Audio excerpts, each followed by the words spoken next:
إن الحمد لله نحمده ونستعينه ونستغفره ونعوذ بالله من شرور أنفسنا ومن سيئات أعمالنا من يهده الله فلا مضل له ومن يضلل فلا هادي له أشهد أن لا إله إلا الله وحده لا شريك له وأشهد أن سيدنا وحبيبنا محمدا عبده ورسوله لا نبي بعده صلوات ربي وسلامه عليه وعلى آله وصحبه ومن تبعهم بإحسان إلى يوم القيامة.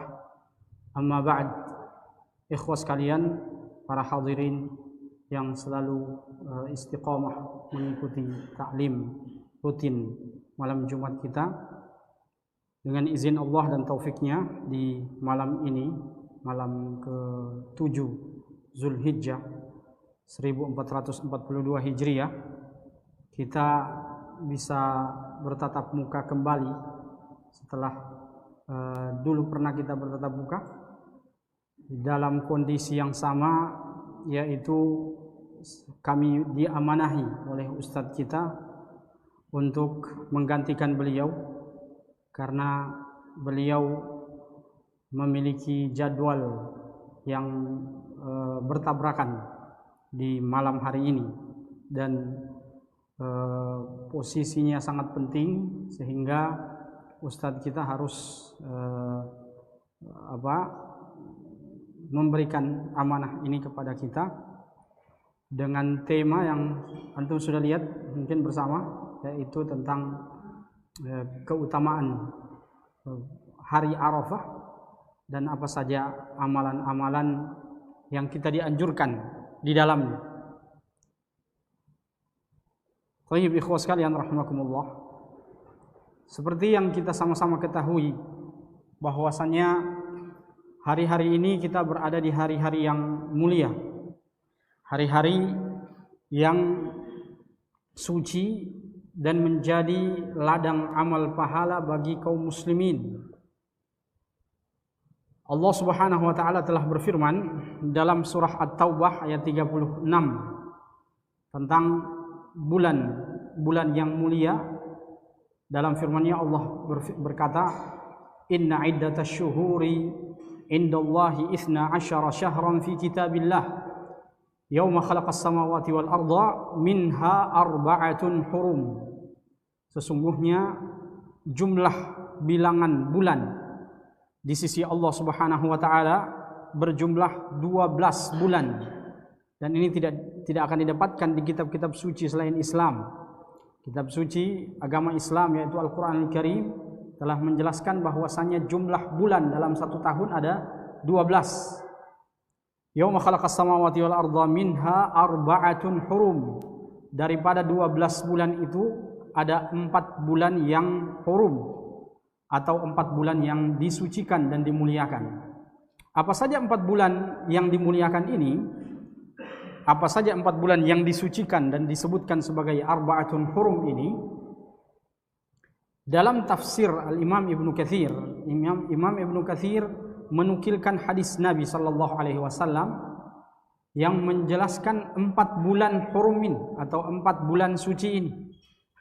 Imam Ibnu Katsir meriwayatkan dengan sanadnya dari Abi Bakrah radhiyallahu anhu bahwasanya Rasulullah sallallahu alaihi wasallam bersabda, innaz zamana qad istadara ka hayatihi yauma khalaqas samawati wal arda as-sanatu 12 syahran minha arba'atun hurum. Rasulullah mengatakan, sesungguhnya waktu ini berlalu sedikit demi sedikit, zaman qad istadar ka hayatihi yauma khalaqas samawati wal arda, seperti sebagaimana dari awal penciptaan langit dan bumi ini. As-sanatu 12 syahran, satu tahun berjumlah 12 bulan. Minha arba'atun hurum, di antara 12 bulan itu ada 4 bulan yang mulia atau 4 bulan yang suci. Thalathun mutawaliyat, ada 3 bulan dari 4 itu, 3 bulan yang berturut-turut, yaitu Zulqa'dah yang kita sudah tinggalkan kemarin, dan Zulhijjah yang kita sekarang berada di dalamnya. Kalau tidak salah malam ini 7 Zulhijjah kita masuk. Wa al-Muharram, dan bulan Al-Muharram. Jadi ini 3 bulan yang berturut-turut, Zulqa'dah, Zulhijjah dan Muharram, yang terpisah dari 3 bulan ini yaitu wa Rajab Mudhar, yaitu bulan Rajab yang dimuliakan oleh suku Mudhar di Al-Madinah Al-Munawwarah. Alladzi baina Jumada wa Sya'ban, yaitu bulan yang terletak antara bulan Jumada dan bulan Sya'ban. Jadi ayuhal ikhwah, berdasarkan dalil dari ayat tadi dan penjelasan dari hadis Nabi sallallahu alaihi wasallam, yang ini merupakan tafsir bil ma'thur dalam kaidah tafsir kita. Dikatakan bahwasanya tafsir itu ada yang tafsir bil ma'thur, tafsir ayat Al-Qur'an dengan ayat, seperti dalam kitab Adwa'ul Bayan karangan Syekh Asy-Shinqiti, atau dalam tafsir Al-Imam Ibnu Katsir juga sebagai tafsir bil ma'thur. Ini menunjukkan bahwasannya ayat Al-Qur'an tadi dijelaskan langsung dalam sabda Nabi sallallahu alaihi wasallam, menunjukkan bahwa kita sekarang berada di dalam hari-hari yang mulia. Kita sekarang berada di dalam hari yang mulia, di mana setiap jamnya sangat berharga di sisi Allah Subhanahu wa taala. Setiap menit yang berlalu di antara kita adalah menit-menit yang mengalahkan harganya emas. Setiap detik-detik yang ada di tengah-tengah kita adalah detik-detik yang tidak boleh kita lewatkan begitu saja. Tidak boleh kita lewatkan tanpa ada amalan-amalan, tanpa ada tindakan-tindakan perbaikan yang kita berbuat, baik itu perbaikan pada diri kita sendiri atau perbaikan kepada masyarakat di sekitar kita dengan dakwah yang kita berikan kepada mereka. Maka marilah kita banyak-banyak beramal di hari-hari yang mulia ini. Jangan sampai kita bermalas-malasan, karena di mana sebuah waktu atau sebuah tempat jika dimuliakan oleh Allah Subhanahu wa taala, pastilah ada pahala yang berlipat ganda yang Allah janjikan bagi orang yang beramal di dalamnya. Ikhwan sekalian rahimakumullah, pada malam hari ini kita akan membahas satu hari dari 4 bulan yang mulia ini. 4 bulan yang mulia, ada satu hari di dalamnya yang sangat amat mulia juga, yaitu tanggal 9 Zulhijjah, atau kita kenal dengan Yaumu Arafah, hari Arafah. Yang akan menjadi pembahasan inti tentang hari Arafah di sini, karena kita memilih hari Arafah ini pertama karena hari Arafah sudah dekat di depan kita. Tinggal beberapa hari. Kalau kita lebaran di tanggal 20 Juli, berarti mungkin kemungkinan besar hari Arafahnya adalah tanggal 19 ya? Tanggal 19 Juli. Hari apa itu? Hari Senin ya? Ya, hari Senin. Kita saling mengingatkan di antara kita, saling mengingatkan di antara kerabat, sanak handai tolan, orang tua kita. Kalau kita bisa kirim WhatsApp, kirim SMS, kita sebar sebanyak-banyaknya supaya orang banyak beramal soleh di hari yang mulia ini. Yang akan kita bahas tentang hari Arafah di sini adalah pertama, apa itu hari Arafah? Apa itu hari Arafah? Kemudian yang kedua, apa dalil-dalilnya tentang keutamaan hari Arafah? Dan yang terakhir, insya Allah tidak panjang, yang bagian terakhir, apa kemuliaan hari Arafah? Atau mengapa hari Arafah itu dimuliakan, dan apa saja amalan-amalan yang harus kita amalkan di hari tersebut. Kita mulai dari yang pertama, apa itu hari Arafah? Hari Arafah, sebagaimana yang kita sama ketahui, bahwa hari Arafah adalah tanggal 9 Zulhijjah, tanggal 9 bulan Zulhijjah di setiap tahun Hijriyah berjalan. Di setiap tahun Hijriyah berjalan, kalau kita dapatkan bulan Zulhijjah pas sampai tanggal 9-nya, maka itulah hari Arafah. Atau lebih diketahui lagi, lebih dikenal bahwa hari Arafah itu adalah hari di mana orang-orang yang melaksanakan haji, mereka sedang wukuf di Arafah. Sedang wukuf di Arafah. Perjalanan orang-orang haji, kalau dulu waktu sebelum Indonesia ditimpa musibah bencana ini, orang itu sudah berangkat di bulan Syawal. Namun hari-hari hajinya yang mereka sangat sibuk di situ. Dimulai dari tanggal 8 Zulhijjah.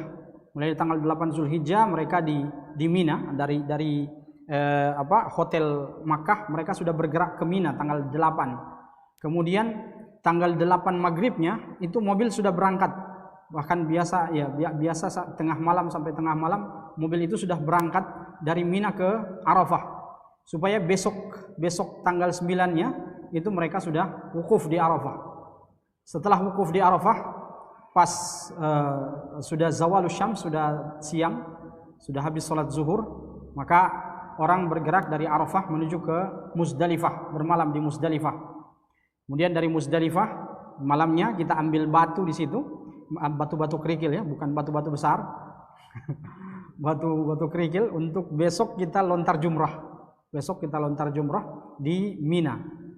Nah, jadi hari Arafah itu adalah hari tanggal 9 Zulhijjah di setiap tahun Hijriyah berjalan.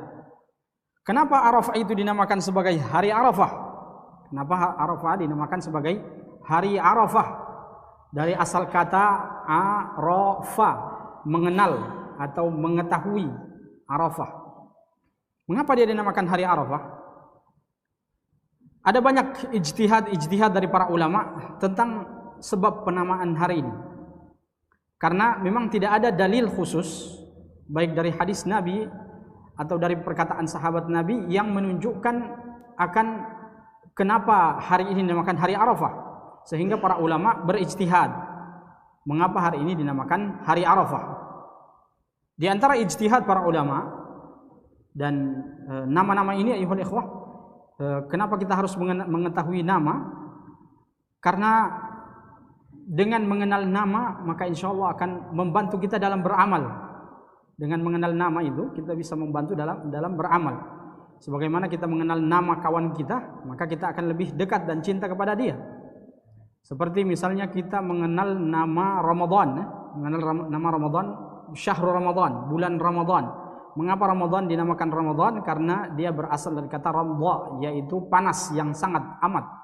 Sehingga di bulan Ramadan panasnya amalan-amalan yang kita lakukan di bulan Ramadan diharapkan bisa membakar dosa-dosa yang pernah kita lakukan, sehingga kita keluar dari bulan Ramadan kita bersih dari noda-noda dosa yang ada. Nah, ini juga yang menjadi sebab mengapa kita sebutkan sebab penamaan hari Arafah, supaya kita lebih bisa beramal dengan mengenal nama-nama ini. Yang pertama yang disebutkan oleh para ulama, sebab penamaan hari Arafah jadi dinamakan Arafah karena tempat ini adalah tempat pertemuan Nabi Adam dan istrinya Hawa setelah mereka diturunkan dari surga. Setelah mereka diturunkan dari surga, mereka berdua terpisah jauh dan belum ada manusia selain mereka berdua tentunya. Lalu mereka berjalan dengan perjalanan yang sangat amat panjang dan melelahkan, sampailah mereka di tanah Arafah ini. Lalu mereka saling ta'aruf, berkenalan satu sama lain.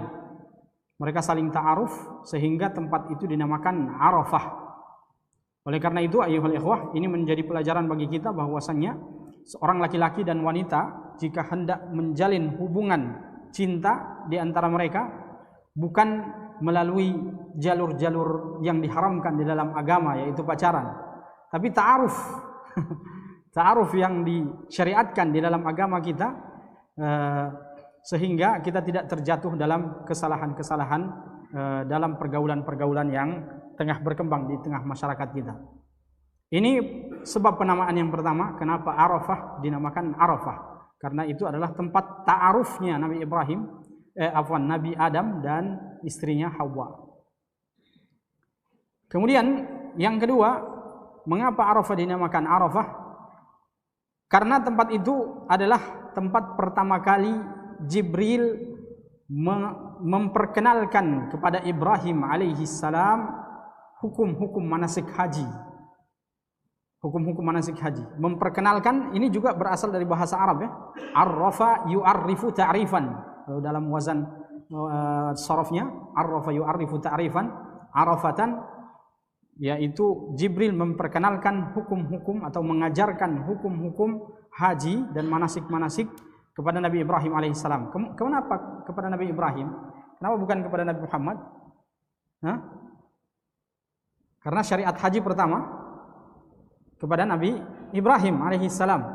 Nah, Allah Subhanahu wa taala memerintahkan kepada Nabi Ibrahim, wa adzin fin nasi, dan umumkanlah kepada seluruh manusia untuk mendatangi Baitullahil Haram untuk melaksanakan haji.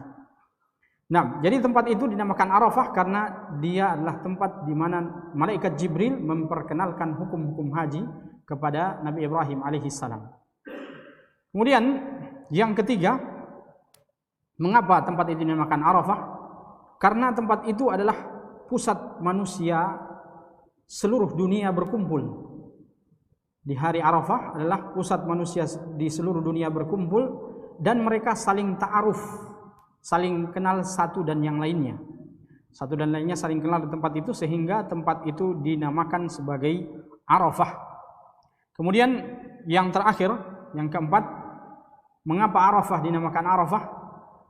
Ini berdasarkan periwayatan dari Abdullah bin Abbas radhiyallahu anhuma. Beliau mengatakan Arafah dinamakan sebagai hari Arafah atau sebagai tempat Arafah karena manusia di tempat itu dalam haji mereka beriktiraf atau dalam bahasa Indonesia mengiktiraf atau mengakui dosa-dosa dan kesalahan-kesalahan yang mereka lakukan selama ini sehingga mereka bertaubat kepada Allah Subhanahu wa taala di hari yang mulia tersebut. Jadi ini sebab kenapa Arafah dinamakan sebagai hari Arafah. Ini tentunya merupakan ijtihad dari para ulama dan ada yang boleh kita terima jika dalilnya kuat, misalnya dengan dalil-dalil yang disokong, dan ada mungkin yang tidak boleh kita terima. Tapi penamaan-penamaan sebagaimana yang kita sebutkan tadi bisa menjadi pelajaran-pelajaran bagi kita dalam memberikan semangat untuk kita beramal di hari Arafah tersebut. Baik, ikhwah sekalian, rahimakumullah, itu poin pertama tentang definisi hari Arafah. Kemudian yang kedua yaitu dalil-dalil atau apa saja dalil-dalil yang menunjukkan keistimewaan hari Arafah. Keistimewaan hari Arafah, ayyuhal ikhwah, dalil-dalilnya bisa kita bagi menjadi dua bagian. Ada dalil yang umum yang menunjukkan hari Arafah secara umum. Ada juga yang secara khusus. Dalil yang secara umum ini yang sering kita dengarkan dalam khutbah-khutbah Jumat kita beberapa hari ini. Tentang keutamaan 10 hari pertama di bulan Zulhijjah. Sebuah hadis yang diriwayatkan dari Ibnu Abbas radhiyallahu anhuma bahwasanya Rasulullah sallallahu alaihi wasallam bersabda, "Ma min ayyamin al-'amalu shalihu ahabbu ila Allah min hadhihi al-ayyam." Tidak ada hari-hari di mana amalan soleh sangat dicintai Allah Subhanahu wa taala dibandingkan dengan hari-hari ini. Min hadhihi al-ayyam al-'ashr, dalam riwayat yang lain disebutkan hari pertama di bulan 10 hari pertama di bulan Zulhijjah. Qalu, para sahabat bertanya, walal jihadu fi sabilillah ya Rasulullah, atau ya Rasulullah walal jihadu fi sabilillah, wahai Rasulullah, apakah amalan di 10 hari ini bisa mengalahkan fadilah jihad fi sabilillah? Rasulullah SAW menjawab, walal jihadu fi sabilillah, meskipun itu jihad di jalan Allah, amalan 10 hari ini masih mengalahkan faidah atau fadilah keutamaan beramal atau berjihad di jalan Allah. Illa rajulun kharaja bi nafsihi wa malihi wa lam yarji' bidzalika wa lam yarji' min dzalika bi syai', kecuali orang yang keluar fi sabilillah dengan jiwa dan hartanya lalu dia mati di medan juang. Lalu dia mati di medan juang atau mati syahid, maka itu masih lebih utama daripada beramal di 10 hari yang mulia ini. Namun mungkin tidak semua kita bisa menggapai keutamaan mati di medan juang ini. Maka dari itu, mari kita yang sedang berada di hari-hari yang mulia ini, mari kita menggunakan waktu-waktu dengan sebaik-baiknya untuk memberikan amal-amal terbaik dalam kebaikan diri kita dan orang-orang di sekitar kita. Ini dalil yang pertama, dalil umum tentang keutamaan hari Arafah, di mana dia terdapat dalam 10 hari yang mulia ini. Hari Arafah terkandung di dalam 10 hari yang mulia ini. Dalil yang khusus yang menunjukkan akan keutamaan hari Arafah yaitu sabda Nabi sallallahu alaihi wasallam yang diriwayatkan Imam Muslim, bahwasannya Rasulullah sallallahu alaihi wasallam bersabda dari Abi Qatadah radhiyallahu anhu, Rasulullah sallallahu alaihi wasallam bersabda bahwa Rasulullah SAW ditanya, anna Rasulullah SAW su'ila an saumi yaumi Arafah, bahwa Rasulullah ditanya tentang keutamaan puasa hari Arafah. Rasulullah SAW bersabda, yukaffiru sanatal madiyah wal baqiyah, atau dalam riwayat Imam Muslim yang lainnya, ahtasibu ala Allah siyam yaum Arafah, ahtasibu ala Allah yukaffiru sanatal madiyah wal baqiyah. Aku berharap pahala dari sisi Allah Subhanahu wa taala untuk puasa yaum Arafah, yaitu dapat menghapuskan dapat menghapuskan dosa yang tahun lalu dan dosa tahun yang akan datang. Ini kita akan jelaskan bagaimana dosa yang tahun akan datang sudah dihapuskan sekarang. Sebentar insyaallah kita akan jelaskan. Dari dua dalil ini ayyuhal ikhwah dapat kita ketahui bahwasannya puasa Arafah atau hari Arafah adalah hari yang sangat mulia, hari yang sangat istimewa, dan tidak boleh kita lalaikan begitu saja, sia-siakan dan abaikan tanpa ada amalan utama yang kita amalkan di dalamnya. Sehingga perlu untuk kita mengetahui apa saja amalan-amalan yang harus kita lakukan, apa saja perbuatan-perbuatan yang harus kita amalkan di dalam hari Arafah itu, supaya hari Arafah kita bernilai pahala besar di sisi Allah Subhanahu wa taala. Dan mudah-mudahan kita bisa mendapatkan ilmu tentang tentang keutamaan hari ini, sehingga kita bisa mengirimkan kepada keluarga-keluarga kita bisa berbagi dengan orang-orang yang kita kenal, teman-teman kita, agar mereka juga bisa menggunakan hari ini dengan sebaik-baiknya. Baik, yang berikutnya, yang terakhir, apa keutamaan dari hari Arafah dan apa saja amalan yang kita dianjurkan di dalamnya. Mengapa hari Arafah itu begitu mulia? Jawabannya yang pertama, karena hari Arafah ini adalah hari di mana Allah Subhanahu wa taala membebaskan hamba-hambanya dari siksa neraka. Di hari Arafah di tanggal 9 atau pas kita nanti insyaallah tanggal 19 Juli 2021, pas kita bangun pagi, maka langsung kita teringat bahwa hari ini adalah hari di mana Allah Subhanahu wa taala menghapuskan dosa-dosa orang yang beramal di hari itu. Allah akan membebaskan hamba-hambanya dari belenggu-belenggu api neraka. Kita tekadkan dalam niat kita supaya di hari itu kita memberikan amalan yang terbaik di hadapan Allah Subhanahu wa taala. Apa dalilnya? Dalilnya adalah sabda Nabi sallallahu alaihi wasallam yang diriwayatkan dari Aisyah radhiyallahu anha, istri Nabi sallallahu alaihi wasallam. Aisyah radhiyallahu anha menyebutkan anna Rasulullah sallallahu alaihi wasallam qala, bahwa Rasulullah sallallahu alaihi wasallam bersabda, "Ma min yaumin aktsara min an yu'tiqallahu fihi 'abdan minan nar." Tidak ada satu hari selama setahun tidak ada satu hari pun yang Allah Subhanahu wa taala membebaskan hamba-hambanya sangat banyak. Allah membebaskan hamba-hambanya dari api neraka dibandingkan dengan satu hari ini. Jadi dalam satu tahun hanya satu hari ini ada kesempatan bagi kita untuk bisa Allah Subhanahu wa taala bebaskan kita dari belenggu-belenggu api neraka. Min yaumi Arafah, daripada hari Arafah, yaitu hari Arafah yang kita sebutkan tadi.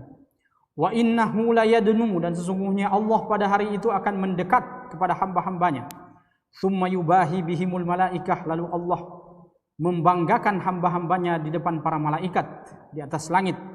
Fayaqulu ma arada haula, lalu Allah berfirman kepada para malaikat, apa yang diinginkan oleh hamba-hambaku itu? Di sini Rasulullah sallallahu alaihi wasallam menjelaskan bahwasannya pada hari itu Allah Subhanahu wa taala membanggakan hamba-hambanya di hadapan para malaikat, dan hamba yang Allah banggakan hanyalah mereka pasti yang beramal soleh kepada Allah Subhanahu wa taala. Tidak mungkin Allah akan membanggakan orang-orang yang terjatuh dalam kemaksiatan. Tidak mungkin Allah akan membanggakan orang-orang yang masih memiliki kesalahan-kesalahan kepada sesama manusia, yang masih belum meminta maaf kepada orang yang pernah dia berbuat zalim kepadanya. Maka di hari Arafah ini Allah membanggakan hamba-hambanya yang sungguh-sungguh taubatnya dan sungguh-sungguh amalannya kepada Allah Subhanahu wa taala. Sehingga Allah Subhanahu wa taala, Rasulullah menyebutkan di akhir hadis ini, Allah berfirman kepada para malaikat, "Ma arada haula," apa yang hamba-hambaku inginkan itu. Maka di hari itu kita disunnahkan untuk banyak berdoa supaya para malaikat yang dari bumi mengangkat doa-doa kita kepada Allah Subhanahu wa taala. Apa yang kita inginkan, minta kepada Allah di hari itu. Apa yang kita inginkan supaya tercapai dalam kehidupan kita, baik kehidupan kita di dunia atau kehidupan kita di akhirat, maka mintalah di hari yang mulia ini kepada Allah Subhanahu wa taala, karena Allah membukakan pintu istijabatu doa yang sangat besar di hari Arafah ini. Ini alasan pertama mengapa hari Arafah itu sangat mulia di sisi Allah Subhanahu wa taala. Yang kedua, mengapa hari Arafah itu sangat mulia? Alasan yang kedua, karena hari ini adalah hari disempurnakannya agama dan nikmat Allah Subhanahu wa taala. Pernah mungkin kita dengar firman Allah Subhanahu wa taala surah Al-Maidah ayat 3, "Al-yauma akmaltu lakum dinakum wa atmamtu 'alaikum ni'mati wa raditu lakumul Islam madina." Pada hari ini aku sempurnakan kepada kalian agama kalian, dan aku sempurnakan kepada kalian nikmatku, dan aku ridha Islam sebagai agama bagi kalian. Wa raditu lakum al-Islam madina. Ayat ini ayuhal ikhwah disebutkan oleh para ulama sebagai ayat terakhir turun dari ayat-ayat Al-Quran. Ayat terakhir turun. Di mana dia turun? Dia turun di hari Arafah. Dia turun di hari Arafah. Atau lebih tepatnya, ayat ini adalah ayat terakhir yang berkaitan dengan hukum yang turun di dalam Al-Quranul Karim. Sebagaimana diriwayatkan oleh Imam Al-Bukhari rahimahullah, bahwasanya pada pemerintahan Umar bin Khattab radhiyallahu anhu, seorang lelaki dari kalangan Yahudi datang kepada Umar bin Khattab, lalu dia berkata, "Ya Amirul Mukminin, ayatun fi kitabikum taqra'unaha law alaina ma'syaral yahud nazalat latakhadna dzalikal yawma 'idan." Wahai Amirul Mukminin, ada sebuah ayat di dalam Al-Qur'anul Karim yang jika ayat itu turun kepada kami bangsa Yahudi, maka kami akan jadikan hari tersebut sebagai hari raya bagi kami. Lalu Umar bin Khattab mengatakan, "Ayatu ayatin, ayat yang mana yang kau maksud?" Lalu dia bacakan. Ini orang Yahudi, hafal juga, dia hafal. Nah, karena memang waktu itu turun ayat-ayat dari Al-Quran Al-Karim, dan mereka bersama-sama dengan kaum muslimin. Dia membacakan, "Al-yawma akmaltu lakum dinakum wa atmamtu 'alaikum ni'mati wa raditu lakumul Islam madina." Lalu Umar bin Khattab mengatakan, "Qad arafna dzalikal yaum." Ya, kami tahu hari itu. Ayat itu turun di hari apa dan di tempat mana. Umar bin Khattab mengatakan, ayat itu turun kepada Nabi sallallahu alaihi wasallam di Arafah pada hari Jumat. Di Arafah pada hari Jumat. Namun kami tidak akan menjadikan hari itu sebagai hari Id, karena hari Id bagi Islam hanya dua, yaitu Idul Adha dengan Idul Fitri dengan Idul Adha. Dan kita tidak boleh membuat-buat hari-hari raya yang di luar dari koridor-koridor syar'i yang telah ditetapkan oleh Allah dan Rasulnya. Dalam hadis ini dijelaskan bahwasannya hari Arafah menjadi hari yang sangat mulia, hari yang sangat utama, karena hari ini disempurnakan agama kita dan disempurnakan nikmat dari Allah Subhanahu wa taala kepada kita. Agama Islam yang Allah Subhanahu wa taala firmankan bahwasannya tidak ada agama yang diterima oleh Allah Subhanahu wa taala di akhirat nanti kecuali Islam, disempurnakan pada hari Arafah. Maka orang yang datang di akhirat nanti tidak beragama Islam dan tidak beriman kepada kerasulan Muhammad sallallahu alaihi wasallam, dia termasuk orang yang merugi. Karena pada hari Arafah semua agama-agama yang samawi yang turun sebelum Muhammad SAW telah disempurnakan dengan agama Islam. Hingga orang yang masih beragama dengan selain agama Islam, dia akan menjadi orang yang merugi di akhirat nanti. Dan pada hari ini juga Allah Subhanahu wa taala sempurnakan nikmatnya kepada umat Islam. Nikmatnya kepada umat Islam berupa agama yang diridhai oleh Allah Subhanahu wa taala, yaitu agama Islam ini. Sehingga hadis ini atau asar ini menunjukkan akan keutamaan hari Arafah. Kemudian yang berikutnya, yang ketiga, mengapa hari Arafah itu dimuliakan? Karena hari ini adalah salah satu hari yang terbaik untuk berdoa kepada Allah Subhanahu wa taala. Hari di mana Allah Subhanahu wa taala mengijabah doa-doa orang yang memanjatkan doa kepadanya. Berdasarkan sabda Nabi sallallahu alaihi wasallam diriwayatkan Imam Tirmizi dari Amr bin Shu'aib an abihi an jaddihi, bahwasanya Rasulullah SAW bersabda, khairud du'a du'a yaumi Arafah. Sebaik-baik doa adalah doa yang dipanjatkan pada hari Arafah. Apakah hanya khusus untuk orang-orang yang wukuf di Arafah? Jawabannya tidak. Jawaban hadis ini sangat umum. Bagi kita yang tidak berhaji juga dianjurkan untuk banyak berdoa di hari ini. Banyak berdoa di hari ini karena Nabi mengatakan khairud du'a. Sebaik-baiknya doa yang dipanjatkan adalah doa pada hari Arafah ini. Doa pada hari Arafah. Mungkin kita bertanya-tanya apa doa yang bagus kita panjatkan, apa ya doa yang diajarkan oleh Nabi Muhammad SAW. Doa secara umum banyak ya, dan itu tergantung kebutuhan manusia. Kebutuhan kita masing-masing berbeda-beda. Mungkin di antara kita ada yang membutuhkan kebaikan dalam keluarganya karena mungkin keluarganya masih dirundung masalah. Ada orang yang mungkin dia butuh doa untuk anak-anaknya karena mungkin anaknya sedang terbaring sakit di rumah sakit. Ada mungkin orang yang membutuhkan doa untuk orang tuanya yang mungkin belum mendapatkan hidayah dan belum dekat dengan sunnah Rasulullah SAW. Maka masing-masing orang beda latar belakang doa yang dia ingin panjatkan. Maka kita dianjurkan untuk memanjatkan doa di hari itu sesuai dengan apa yang ingin kita panjatkan kepada Allah Subhanahu wa taala. Tapi ada satu doa yang Nabi SAW ajarkan. Wa khairu ma qultu wan nabiyuna min qabli. Dan ada satu doa yang aku dan nabi-nabi sebelumku, ini berarti nabi-nabi sebelum Nabi SAW juga sering menunggu momen hari Arafah ini untuk mereka memanjatkan doa ini. Doa apa itu? Rasulullah mengatakan, La ilaha illallah wahdahu la syarikalah. Ini doa yang Nabi dan para nabi-nabi sebelumnya selalu panjatkan. La ilaha illallah wahdahu la syarikalah, lahul mulku wa lahul hamdu wa huwa ala kulli syai'in qadir. Sudah sering kita ulang-ulang dalam setiap habis kita salat. Jadi mungkin ini bisa kita jadikan muqaddimah dalam doa kita. Mungkin kita bisa jadikan muqaddimah dalam doa kita. Kita sebutkan la ilaha illallah wahdahu la syarikalah, lahul mulku wa lahul hamdu wa ala kulli syai'in qadir. Setelah itu baru kita minta kepada Allah Subhanahu wa taala apa yang kita inginkan. Ada di antara saudara-saudara kita yang masih terkena musibah corona misalnya. Kita inginkan supaya bala dan bencana ini bisa terhilang dari negeri yang kita cintai, supaya kita bisa kembali normal, kita kembali belajar seperti biasa. Bagi anak-anak sekolah yang sudah jauh dari pembelajaran sehingga mereka menjadi lebih bodoh daripada hari-hari ketika mereka belajar seperti biasa. Kita doakan kepada Allah Subhanahu wa taala mudah-mudahan virus dan wabah ini bisa hilang dari negeri yang kita cintai atau bahkan dari seluruh dunia yang ada ini.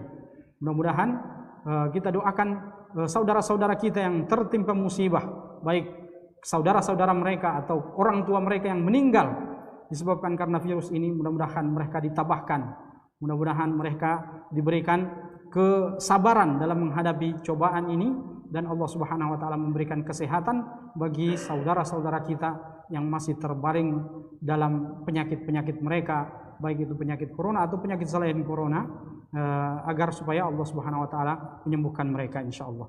Maka kita banyak berdoa di hari yang mulia ini supaya kita dikabulkan oleh Allah doa kita, karena hari ini adalah hari di mana Allah membukakan pintu ijabah yang sangat besar bagi orang-orang yang memanjatkan doa kepadanya. Kemudian yang terakhir, mengapa hari ini dimuliakan di dalam Islam? Karena hari Arafah terkandung di dalamnya ibadah-ibadah yang agung. Karena di hari Arafah ini ibadah-ibadah yang sangat agung terkandung di dalamnya. Apa saja itu? Yang pertama adalah ibadah haji pastinya. Ibadah haji dilakukan di hari Arafah, dan inti daripada ibadah haji adalah wukuf di Arafah. Sebagaimana sabda Nabi sallallahu alaihi wasallam, "Al-hajju Arafah." Haji itu adalah Arafah.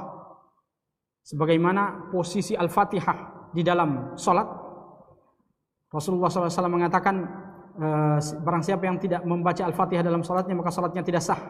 Begitu juga dengan Arafah. Barang siapa yang tidak melakukan wukuf di Arafah maka hajinya tidak sah. Karena Arafah adalah pilar utama dalam ibadah haji, orang-orang yang melaksanakan ibadah haji.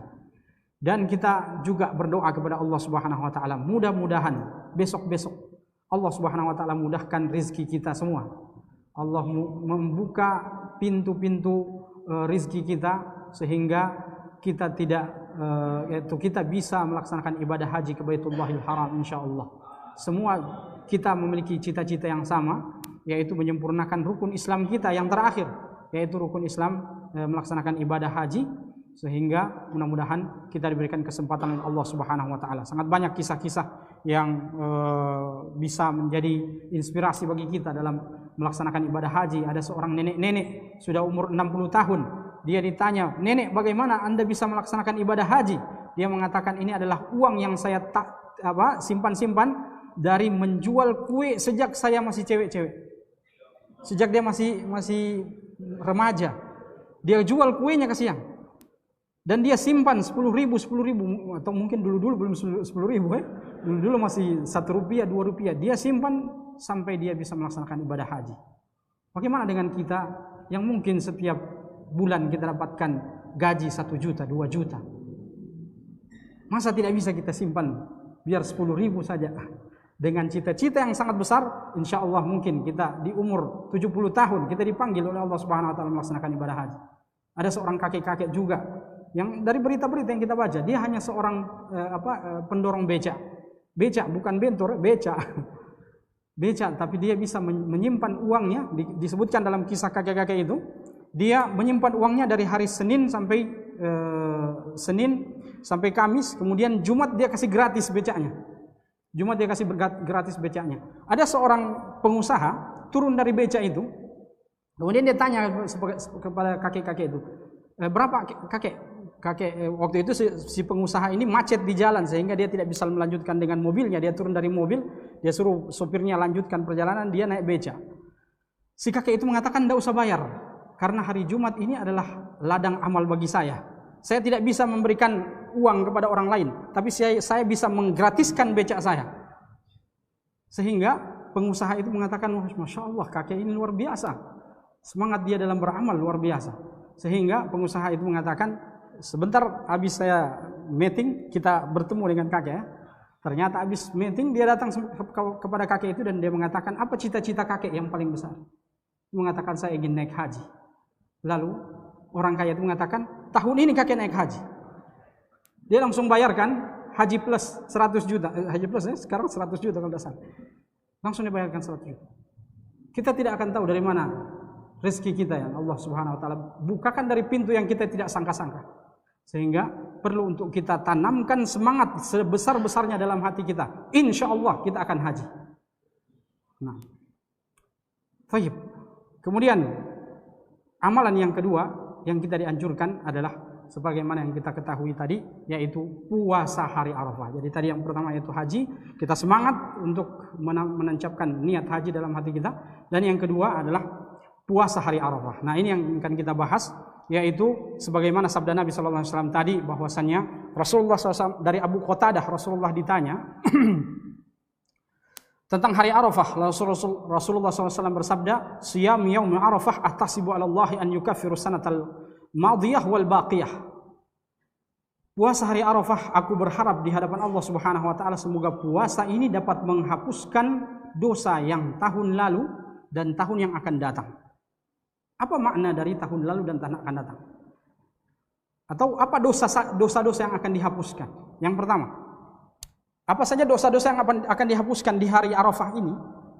Para ulama menjelaskan hadis ini sebagaimana yang dijelaskan oleh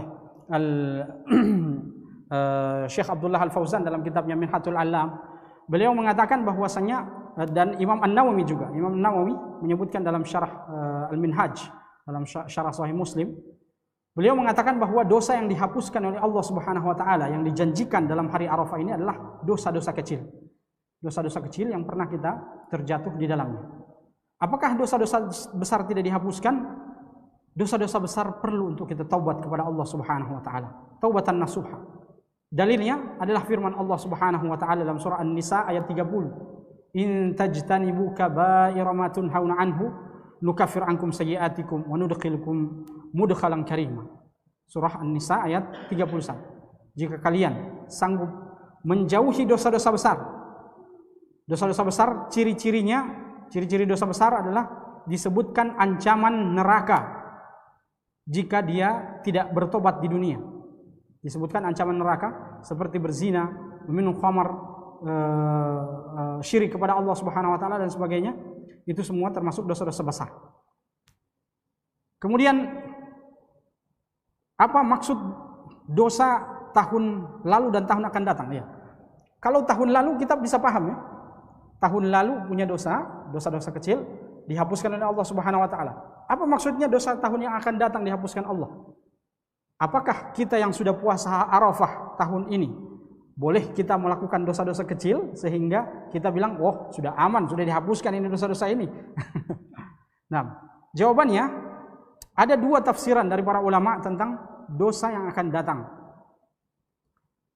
Dosa yang akan datang, tafsiran yang pertama bahwasannya yang dimaksud dengan dihapuskan dosa yang akan datang adalah Allah menjaga orang yang berpuasa Arafah tahun ini, menjaga dari terjatuhnya dia dalam dosa-dosa tahun akan datang. Itu tafsiran yang pertama. Jadi orang yang ikhlas, sungguh-sungguh dalam puasa Arafahnya, maka Allah Subhanahu wa taala akan jaga dia daripada perbuatan dosa yang tahun akan datang. Sebagaimana dalam salat. Dalam salat Allah Subhanahu wa taala berfirman, "Wa aqimis salata innas salata tanha 'anil fahsya'i wal munkar."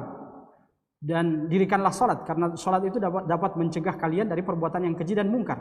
Kalau salat seseorang itu benar, maka setelah dia salat dia tidak akan terjatuh dalam perbuatan yang keji dan mungkar. Nah, itu kiasannya.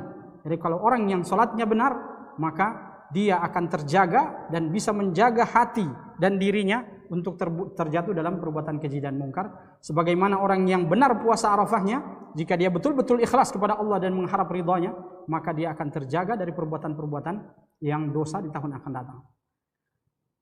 Atau makna yang kedua, bahwasannya memang Allah Subhanahu wa taala menjanjikan ampunan bagi orang yang melakukan dosa tahun akan datang dengan syarat dosa-dosanya adalah dosa-dosa kecil. Karena Allah Subhanahu wa taala berfirman dalam Al-Qur'anul Karim, "Qul ya ibadiyalladzina asrafu ala anfusihim la taqnatu min rahmatillah. Innallaha yaghfiru dzunuba jami'a." Katakanlah Muhammad kepada semua umatku, baik yang ada di zamanmu atau yang sampai di akhir zaman. Naam, la taqnatu min rahmatillah. Jangan kalian putus asa dari rahmat Allah Subhanahu wa taala. Innallaha yaghfiru dzunuba jami'an, karena sungguhnya Allah Maha mengampuni segala dosa-dosa yang pernah kalian terjatuh di dalamnya. Maka para ulama menafsirkan hadis ini bahwasanya di akhirat nanti bagi orang-orang yang rajin puasa ketika hari Arafah tiba, maka Allah janjikan di akhirat nanti ketika mereka berada di hadapan hisab, yaumul hisab, semua orang akan takut di hadapan Allah Subhanahu wa taala akan kesalahan-kesalahan yang dia pernah lakukan. Allah hapuskan dosa-dosa orang yang pernah puasa Arafah ketika mereka berada di dunia ini. Nah, ini tafsiran yang kedua. Kemudian yang kedua sebelum terakhir, sering muncul pertanyaan, bolehkah berpuasa dari tanggal 1 sampai tanggal 9? Dari tanggal 1 sampai tanggal 9, bolehkah kita berpuasa? Karena hadisnya khusus tanggal 9. Hadisnya khusus tanggal 9. Bolehkah kita berpuasa dari tanggal 1 sampai tanggal 9 dengan mengejar pahala yang disebutkan Nabi sallallahu alaihi wasallam tadi secara umum? Ma min ayamin al-amalus shalihu ahabbu ila Allah min hadhil ayam, yaitu amal soleh yang paling dicintai Allah, yaitu amal soleh di hari-hari yang ini, 10 hari awal ini. Bolehkah kita berpuasa? Jawabannya, pertama, ana belum dapatkan hadis yang sahih yang menunjukkan Rasulullah berpuasa dari tanggal 1 sampai tanggal 9. Jadi belum ada hadis yang sahih, sebatas pengetahuan ana. Tidak ada hadis yang sahih yang menjelaskan tentang berpuasa dari tanggal 1 sampai tanggal 9. Tapi ada hadis yang dhaif yang diriwayatkan dari istri Nabi sallallahu alaihi wasallam, Hafsah radhiyallahu anha, bahwasanya dia melihat Rasulullah SAW tidak meninggalkan puasa 9 hari di bulan Zulhijjah. 9 hari pertama bulan Zulhijjah. Namun hadis ini adalah hadis yang dhaif. Namun kemudian diriwayatkan juga dari beberapa orang sahabat, seperti dari sahabat Abdullah bin Umar radhiyallahu anhuma, dan beberapa tabi'in seperti Hasan al-Basri, kemudian Muhammad bin Sirin. Diriwayatkan dari mereka bahwasannya para ulama-ulama dan para imam-imam kalangan tabi'in dan sahabat ini, mereka melaksanakan puasa dari tanggal 1 sampai tanggal 9. Dengan dalil bahwasanya hari-hari ini adalah hari-hari yang sangat mulia, hari yang Allah mencintai amal soleh. Amal soleh yang disebutkan dalam hadis itu adalah amal soleh yang umum, sehingga puasa juga bisa masuk dalam kategori amal soleh yang umum itu. Maka kita berpuasa atau tidak mengapa kita berpuasa di hari-hari ini. Nah, kemudian yang terakhir, siapa saja yang wajib puasa di tanggal 9? Tentunya orang-orang yang mampu, yang dianjurkan untuk berpuasa, dan orang-orang yang tidak berhaji. Ini mungkin 2 syaratnya. Orang yang mampu berpuasa dan dia tidak melaksanakan ibadah haji. Mengapa? Karena Rasulullah SAW ketika melaksanakan ibadah haji, Rasulullah tidak berpuasa pada hari Arafah. Rasulullah tidak berpuasa pada hari Arafah. Dalilnya adalah hadis Ummul Fadl bintil Harith, bahwa Ummul Fadl mengatakan, anna unasan ikhtalafu indaha yauma Arafah, bahwasanya banyak manusia yang berdebat. Mereka berdebat satu sama lain, apakah Nabi SAW puasa atau tidak. Ini hari Arafah, mereka sudah tahu dalilnya, keutamaannya, luar biasanya, istimewanya. Mereka katakan, kira-kira Nabi puasa atau tidak ini ya? Mereka berdebat, kira-kira Nabi puasa tidak? Nabi puasa tidak. Kemudian Ummul Fadl ini istrinya Abbas, pamannya Nabi. Jadi Ummul Fadl adalah istrinya paman Nabi. Abbas punya anak yang paling besar namanya Fadl bin Abbas. Dia yang termasuk salah seorang yang memandikan jenazah Nabi. Ini Al-Fadl. Ummul Fadl mengatakan, banyak orang yang berdebat-debat di sekitar saya ketika orang-orang tengah berada di Arafah, apakah Nabi puasa atau tidak. Maka ketika mereka sudah saling keras debatnya satu sama lain, saya diam-diam, dia mengatakan, fa arsaltu ilaihi biqadahi laban. Saya diam-diam mengirim satu cerek mungkin ya, satu cerek susu kepada Nabi sallallahu alaihi wasallam. Wa huwa waqifun ala ba'irihi fasharibahu. Dan Rasulullah ketika itu berada di atas kendaraannya, yaitu ba'ir atau untanya. Lalu Rasulullah SAW meminum supaya semua orang lihat. Semua orang lihat bahwa Rasulullah SAW waktu hari Arafah itu tidak berpuasa. Jadi dari hadis ini kita bisa mengambil pelajaran bahwasanya orang yang melaksanakan ibadah haji, dia tidak berpuasa pada hari Arafah. Adapun kita yang tidak melaksanakan ibadah haji, maka kita dianjurkan untuk berpuasa.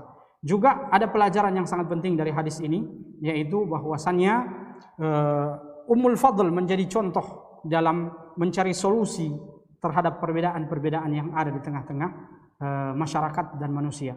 Jadi orang-orang sudah mulai berdebat keras di antara mereka, tapi Ummul Fadl diam-diam, tidak terlalu banyak bicara, tidak terlalu banyak menyebarkan hoax ya. Di tengah-tengah banyak ini orang yang sudah berbicara satu sama lain tentang satu kondisi, tidak terlalu banyak bicara, langsung mengambil tindakan, ambil cerek, isi susu, kasih sama Nabi, minum atau tidak. Ternyata Nabi SAW minum, dan itu menjadi pelajaran bagi kita di hari-hari seperti ini. Ketika banyak orang yang berdebat tentang satu hal, maka lebih baik kita tidak terlalu banyak bicara, tidak terlalu banyak mengirimkan berita hoax dan sebagainya, supaya kita bisa menjaga ketentraman di tengah-tengah kita. Ya, mungkin ini saja pelajaran yang bisa kita berikan. Mudah-mudahan ada manfaatnya. Kita tutup dengan doa kafaratul majlis. Subhanakallahumma wa bihamdik, asyhadu an la ilaha illa anta, astaghfiruka wa atubu ilaik. Assalamualaikum warahmatullahi wabarakatuh.